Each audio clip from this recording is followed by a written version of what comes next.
In this episode, I go watch the Pride Parade, use my prime lenses, and get photobombed by a bicycle.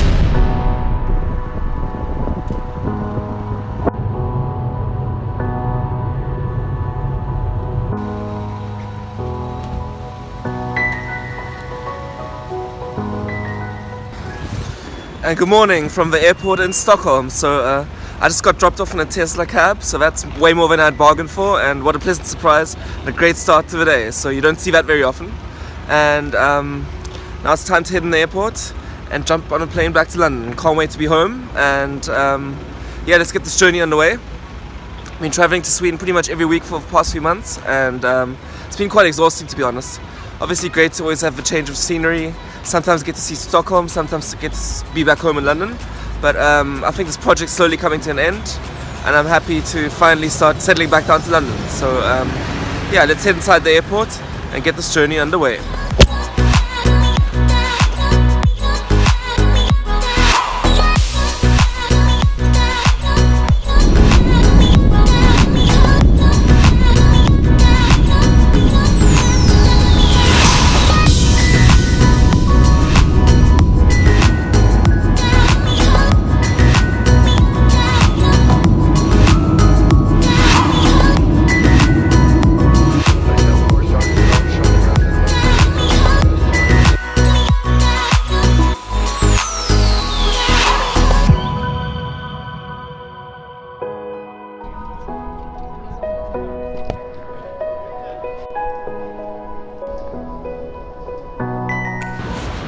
Just landed at Heathrow Airport. Sure feels great to be back in London, and next stop is to head downtown and get the day going. So this weekend's actually Pride in London, which is the festival for LGBT. So not really my scene entirely, but it might be cool and worth checking out because it's always something different, and London always has a good celebration and does know how to celebrate, as well as being such a diverse city. They really know how to embrace that and celebrate that. So I just want to head down there, check that out for a bit, and I think there might be some good photo opportunities.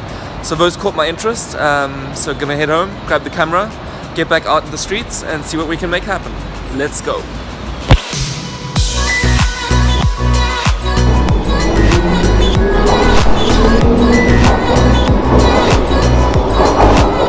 Just made it to central London and it's extremely busy, so ahead of me the parade's starting.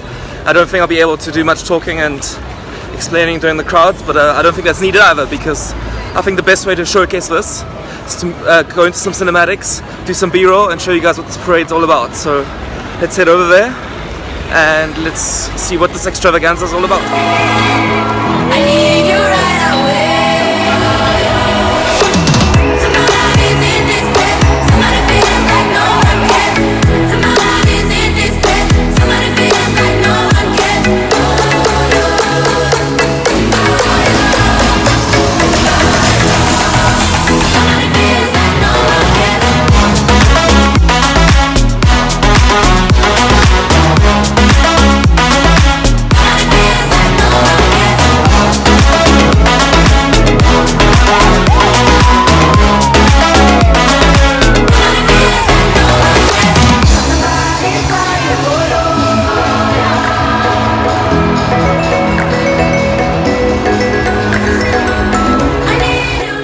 Well, that was an absolute madness. Looked like a crazy event, and that's kind of the thing I love about London, because every weekend there's something new on that's crazy, and never a dull moment. So great city to live in, a lot of diversity, a lot of things going on, so that's always great. And yeah, regarding that photo opportunity I promised, well, I didn't take any photos yet, but that's still coming. So last year the London Eye was lit up in rainbow colors, and that just looks spectacular. So the plan is to wait for sunset, wait for it to get a bit darker, for the London Eye lights to come on. Then I'm going to get the camera and tripod out and get some great photos of that. So hope they have the same plan for this year as they did last year, but I don't see why it should change. 6.5 hours later. So I've spent the afternoon watching some incredible matches of football in the World Cup. England beat Sweden, which is amazing. So they're into the semi-finals, and Russia unfortunately had to depart, which is a shame since they're the host nation. But that's how football goes, very unpredictable, and that's what makes it so exciting. But anyway, many hours have passed, day has turned to night, and this time this photography related vlog actually focuses on taking some photos. So I've got the camera with me and gonna go photograph the London Eye as promised. So it's looking beautiful,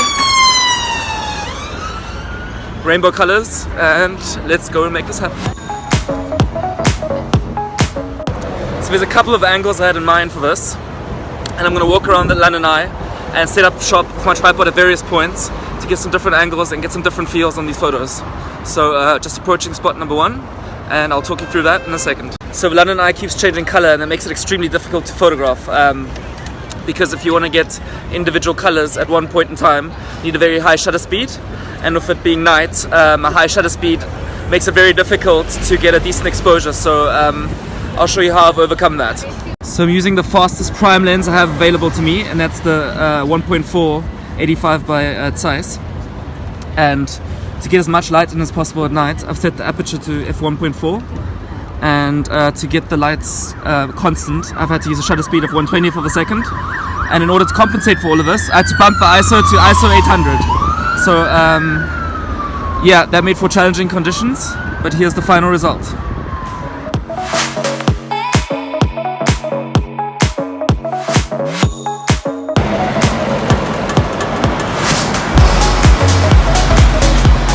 So I'm on the South Bank now and gonna head to location number 2.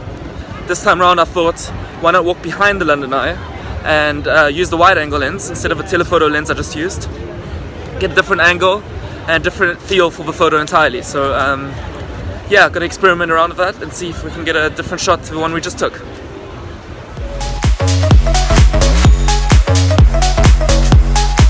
Here we are on location number 2. So yeah, just the angle I wanted, London Eye behind me. Totally different view on it, and I'm loving that. So let me talk you through my setup. So the tripod's 100% essential for night shots, and again on the prime lenses because it just let in more light. And I'm using an 18mm prime lens this time, also by Zeiss, which meant I had to bump the ISO up even more because a 2.8 lens lets in a lot less light than a 1.4 lens.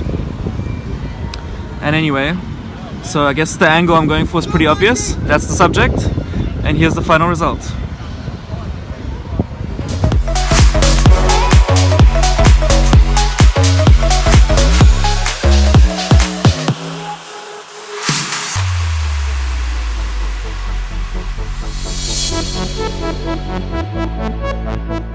So the Houses of Parliament are also lit up in the rainbow colours celebrating Pride today, and on its own it does look kind of awesome, but I've decided not to take the shot because look at Big Ben, that's still in scaffolding and that just looks terrible. I hate how it looks in that whole scaffolding, that rig, and how crazy lit up that is. It's just not aesthetically pleasing, so I've decided to not take the shot and rather focus on the London Eye. But like I said, there is a third location in mind. That's where we're headed, and that's where we're going to end the night. So one last shot to go. I hope it's going to be a good one, and let's head over there and make this happen.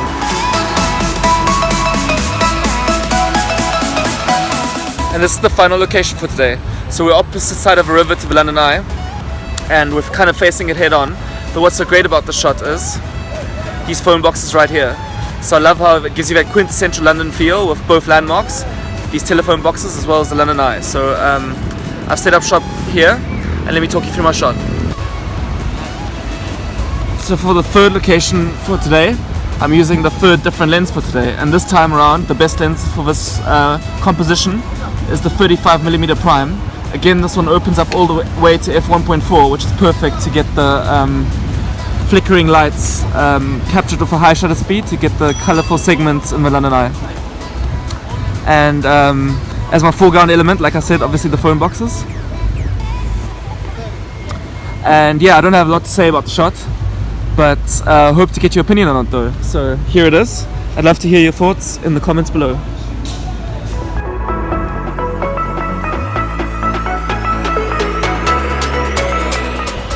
So that's a wrap, and I'm done shooting for today. So wouldn't say I'm entirely happy with the photos I took tonight because the colors keep changing so fast that it's really difficult to get a clean shot, and they look good with the naked eye, but translating that into a camera image, it's not so easy. So yeah, it's difficult. But anyway, I'm glad I tried anyway, and that's the great thing about photography. Trying and failing, but also trying and succeeding. So that stark contrast between the two makes the ups that much more exciting than the lows. So I love that about photography, and that's going to keep me to push, get out there time and time again, try to get the perfect shot, and if I don't, at least I learn from it as well. So that's my final keynote for tonight, and with that I leave you in this vlog and want to say thank you for watching. I hope you enjoyed it, and if you did, be sure to like, comment and subscribe. See you in the next episode. Good night.